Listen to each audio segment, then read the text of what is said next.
नमस्ते भाइयों और बहनों, आप देख रहे हैं कि अनमोल विद्या के सागर। आज के इस वीडियो में हम पढ़ने वाले हैं श्रम विभाजन और जाति प्रथा पाठ से बहुत ही महत्वपूर्ण ऑब्जेक्टिव क्वेश्चन।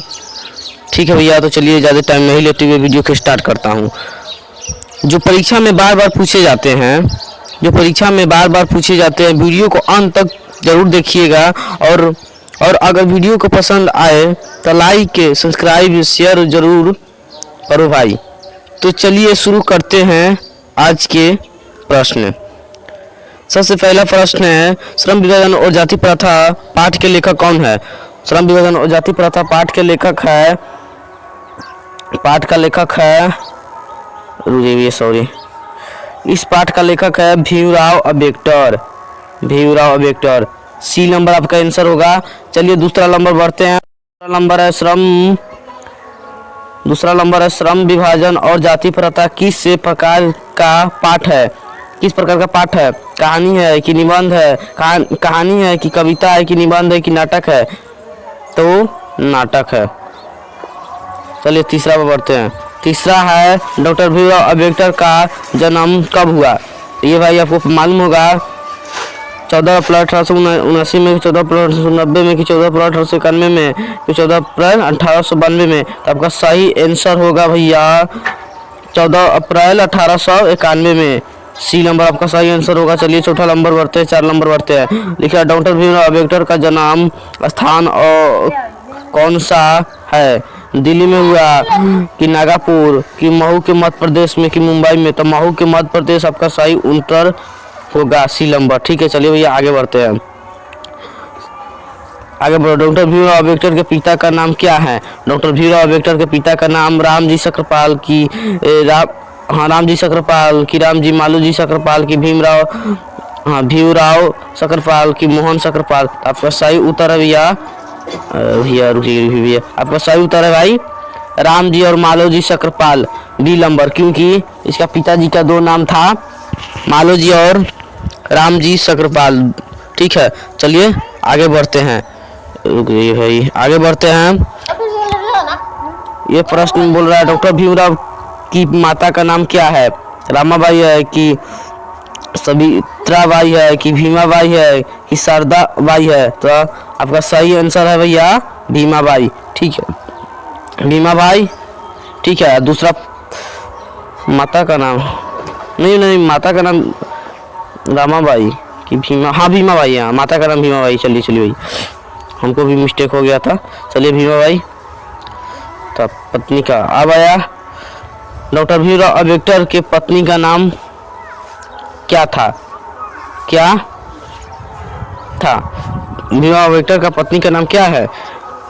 तो शारदाबाई, कि रामाबाई, कि सविताबाई, कि कमला? तो आपका सही आंसर है भैया रामाबाई आपका सही आंसर है। ठीक है, आपका बी नंबर सही आंसर है रामाबाई।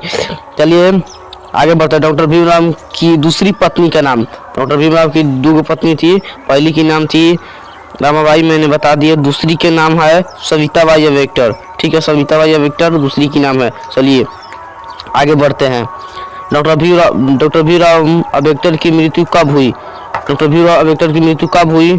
डॉक्टर भीमराव अम्बेडकर के 1954 में, 1955 में, 1956 में, 1957? आपका सही आंसर है भैया 1956 में हुआ।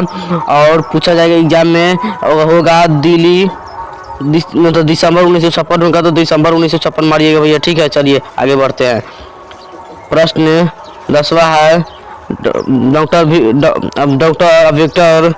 अम्बेडकर की मृत्यु कब हुई? डॉक्टर अम्बेडकर की मृत्यु कहाँ हुई? मुंबई में कि नागपुर में कि भोपाल में हुई?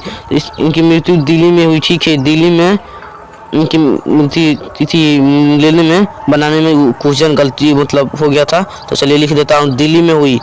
भीमराव अम्बेडकर की मृत्यु दिल्ली में हुई। ठीक है, दिल्ली में हुई। भीमराव अम्बेडकर की मृत्यु दिल्ली में हुई। तो भाई सॉरी, दिल्ली में अपना साइड कर लीजिएगा। ठीक है, चलिए बढ़ते हैं आगे। आगे बढ़ते भैया। ठीक है, डॉक्टर अम्बेडकर किस परिवार से थे? ब्राह्मण, क्षत्रिय, वंशीय कि दलित, तो आपका सही उत्तर है भैया दलित परिवार से थे। ठीक है, दलित परिवार से थे, दलित परिवार से थे। चलिए आगे बढ़ते हैं। 12वां नंबर आपका क्वेश्चन है, यह पाठ किससे लिया गया है? यह पाठ किससे लिया गया है? नाटक कि निबंध कि संविधान कविता? नाटक से लिया गया है, यह कहानी नाटक से लिया गया है। रुकिए भैया रुकिए, मिस्टेक हो रहा है। यह पाठ किससे लिया गया है? मतलब ये पाठ श्रम विभाजन जाति प्रथा किससे लिया गया है? तो यह पाठ संविधान से लिया गया है। ठीक है भैया, ये पाठ संविधान से लिया गया है, संविधान से लिया गया है। और पूछा जाए ये पाठ का प्रावृत्ति क्या है? तो निबंध है। ठीक है, प्रावृत्ति निबंध है। चलिए आगे बढ़ते हैं। 13 नंबर क्वेश्चन में क्या बोलते हैं, निबंध किससे लिया गया था? मतलब निबंध है, निबंध एक भाई पाठ का नाम है निबंध, किससे लिया गया था? निबंध है ना, ये एक भाषण था।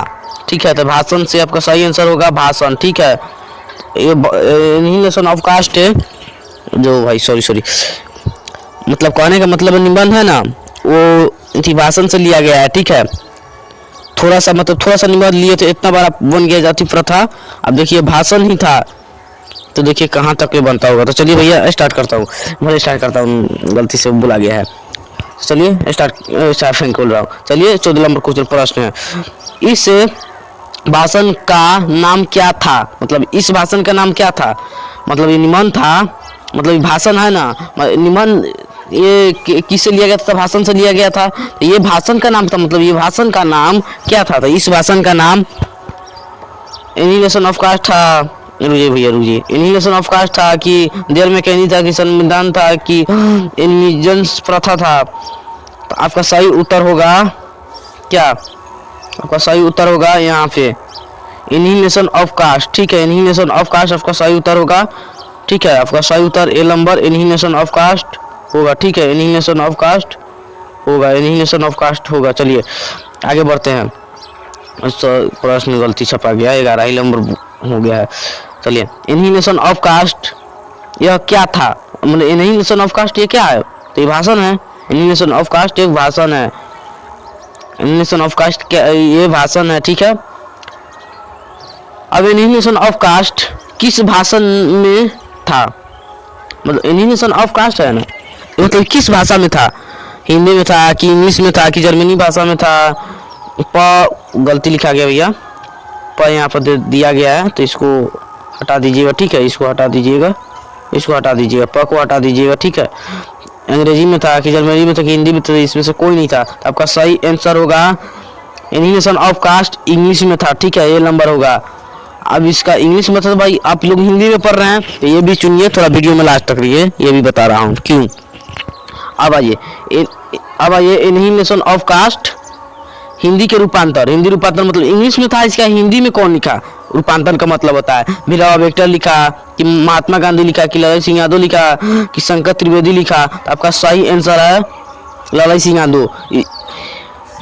एनिहिलेशन ऑफ कास्ट इंग्लिश में था, नाम सुनकर ही पता चल गया होगा। इसका हिंदी रूपांतर किया है लाला सिंह यादव। ठीक है, इसका हिंदी रूपांतर लाला सिंह यादव ने किया है। चलिए भाई बढ़ते हैं आगे। एनिहिलेशन ऑफ कास्ट कहाँ से लिया गया था? एनिहिलेशन ऑफ कास्ट कहाँ से लिया गया था? नहीं, कहाँ से लिया गया था ये गलत है, गलत क्वेश्चन साफ दिया हूँ। होगा एनिहिलेशन ऑफ कास्ट कहाँ के लिए बना था? हाँ ठीक है, बना था लिखा हूँ, कहाँ के लिए बना था? तो एनिहिलेशन ऑफ कास्ट पाकिस्तान के लिए बना था कि भारत के लिए बना था कि पाकिस्तान के लाहौर के, इसमें से कोई नहीं। तो आपका सही उत्तर है यहाँ पाकिस्तान के लाहौर के लिए ये भाषण गया था देने, मतलब भाषण देने गया था। तो मतलब मार जागना मतलब हार मांगा मच गया, इसीलिए भाषण नहीं दिया। तो मतलब कहाँ, तो अब पूछेगा बेटी कुछ एनिहिलेशन ऑफ कास्ट कहाँ के लिए बनकर गया था? तो पाकिस्तान के लाहौर के लिए बनकर गया था। इसमें ये भी पूछ लेगा इसने कौन करवाया था? आप बोलिएगा जाति पराग तोड़क मंडल के अच्छे लोग ने करवाया था। अच्छे लोग नहीं करवाएगा जाति तोड़ने के लिए। ठीक है, चलिए आगे बढ़ते हैं। वो क्वेश्चन फिर गलत छपा गया है, 11 नंबर लिख दिए, देखिए तो माफ करिएगा। ठीक है, चलिए। तो एनिहिलेशन ऑफ कास्ट यह भाषण कब करवाया गया था? मतलब पाकिस्तान के लाहौर में यह भाषण कब करवाया गया था? तो यह भाषण करवाया गया था 1839 में कि 1892 में कि 1834 में कि 1836 में? आपका सही आंसर होगा डी। आपका सही आंसर होगा डी। ठीक है, 1936 में करवाया गया था। ठीक है, आपका सही आंसर होगा डी, 1936 में करवाया गया था। चलिए इतना ही है भैया, ठीक है। तो चलिए अगले वीडियो में मिलते हैं और सपोर्ट कीजिए कि अगले वीडियो में बनाऊं और कुछ भी सीखना हो। इस चैनल का ही नाम है अनमोल विद्यासागर। आप चाहें तो कुछ भी सीख सकते हैं। तो चलिए आगे बढ़ते हैं, अगले वीडियो में मिलते हैं। ठीक है, कमेंट कीजिएगा कोई पार्ट नहीं समझ में आता हो ऑब्जेक्टिव क्वेश्चन, मैं बनाकर वीडियो दूंगा।